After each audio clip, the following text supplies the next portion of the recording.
नमस्कार किसान साथियों, मैं डॉक्टर रवीश पंचटा और मैं आपको ग्वार की फसल के बारे में अवगत कराऊंगा। आप जैसा सभी किसान साथी जानते हैं कि ग्वार बरानी क्षेत्रों में उगाई जाने वाली एक महत्वपूर्ण औद्योगिक फसल है, जो कि अपने बीज के लिए, अपने दाने के लिए उगाई जाती है, जिसमें काफ़ी मात्रा में गोंद पाया जाता है। और इस गोंद की विभिन्न प्रकार से हम इस्तेमाल करते हैं विभिन्न उद्योगों में। तो जैसा कि आप सभी जानते हैं, ये खरीफ की फसल है, तो इसकी बिजाई का समय 20 जून से 5 जुलाई तक होता है। लगभग सभी किस्में इसी दौरान इनकी बिजाई करी जा सकती है। अब बात करते हैं किस्मों की, तो हरियाणा कृषि विश्वविद्यालय से अनुमोदित किस्में हैं HG 2-20। ये जो किस्म है पूरे भारत में काश्त के लिए ये अनुमोदित की गई है और इसकी औसत पैदावार 9 क्विंटल जो है प्रति एकड़ के हिसाब से है। इसके अलावा HG 563, HG 365, HG 884 और HG 870 इन सभी किस्मों की सफलतापूर्वक किसान अपने खेतों में पूरे हरियाणा में काश्त कर सकते हैं, जिनकी औसत पैदावार लगभग 7 से 8 क्विंटल पर एकड़ के हिसाब से की जा सकती है। अब बात करते हैं जो ग्वार की फसल में उर्वरक के प्रबंधन की। तो ग्वार की फसल को मुख्यतः फास्फोरस की आवश्यकता होती है, तो इसे लगभग 16 किलोग्राम फास्फोरस व 8 किलोग्राम नाइट्रोजन की आवश्यकता होती है, जो कि लगभग 35 से 37 किलो DAP से पूरी की जा सकती है। तो इसकी बिजाई करते समय इसका एक हम बीजोपचार की हम सिफारिश करते हैं, जिसके अंदर 5 से 6 किलो जो कि बीज 1 एकड़ के लिए पर्याप्त होता है, उसकी हम सीड ट्रीटमेंट या फिर बीजोपचार जिसे कहते हैं 6 ग्राम स्ट्रेप्टोसाइक्लिन 5 किलो बीज के लिए पर्याप्त होता है।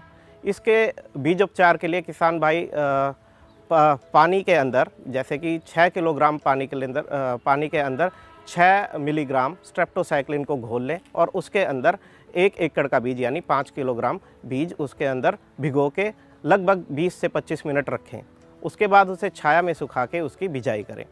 यह बीजोपचार बैक्टीरियल लीफ ब्लाइट नामक बीमारी की रोकथाम के लिए बहुत ही कारगर है। इसके अलावा जैसा कि आप सभी जानते हैं, ये बरानी क्षेत्रों की एक फसल है, तो ये मुख्यतः बारिश के ऊपर जो है निर्भर रहती है, जो कि मानसून की बारिश के ऊपर जिसे हम कहते हैं। लेकिन फिर भी अगर मानसून की बारिश अगर समय पे नहीं हो रही है, तो किसी ना किसी तरह इसके अंदर जैसे कहते हैं कि फली पकने की जो स्टेज है, फली पकने का जो समय है, वो पानी के उस वक्त सबसे ज़्यादा आवश्यकता होती है। तो किसान भाई इस बात का ध्यान रखें कि उस जो पर्टिकुलर स्टेज के ऊपर पानी का प्रबंध किया जा सके, सिंचाई का प्रबंध किया जा सके। इसके अलावा इसके अंदर सबसे बड़ी जो बीमारी जो है वो है बैक्टीरियल लीफ ब्लाइट, सबसे मुख्य बीमारी है, जिसकी रोकथाम के लिए पहले तो हम सिफारिश करेंगे बीजोपचार किया जाए, और अगर उसके बाद भी अगर ये बीमारी आती है या आप बीजोपचार नहीं कर पाए हैं, फिर ये बीमारी लगभग 55 से 50 दिन यानी बिजाई के 55 या 50 दिन के बाद ये आती है ये बीमारी। तो उसके लिए किसानों से हम सिफारिश करते हैं कि 200 लीटर पानी और 200 ग्राम कॉपर ऑक्सीक्लोराइड इसको घोलकर आप जो है इसकी स्प्रे कर सकते हैं। और ये स्प्रे आप 10 से 15 दिन, अगर आपको लगता है कि बीमारी पूरी तरह उसकी रोकथाम नहीं हो पाई है, तो आप 10 या 15 दिन के बाद इसी स्प्रे को रिपीट भी कर सकते हैं।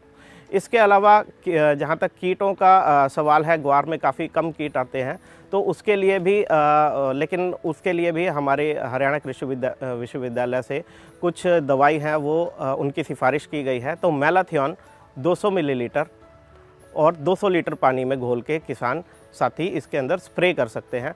तो और आप जो बैक्टीरियल लीफ ब्लाइट के लिए कॉपर ऑक्सीक्लोराइड और कीटों के लिए मैलाथियन, इन दोनों ही दवाइयों को मिक्स करके एक ही स्प्रे में कर सकते हैं।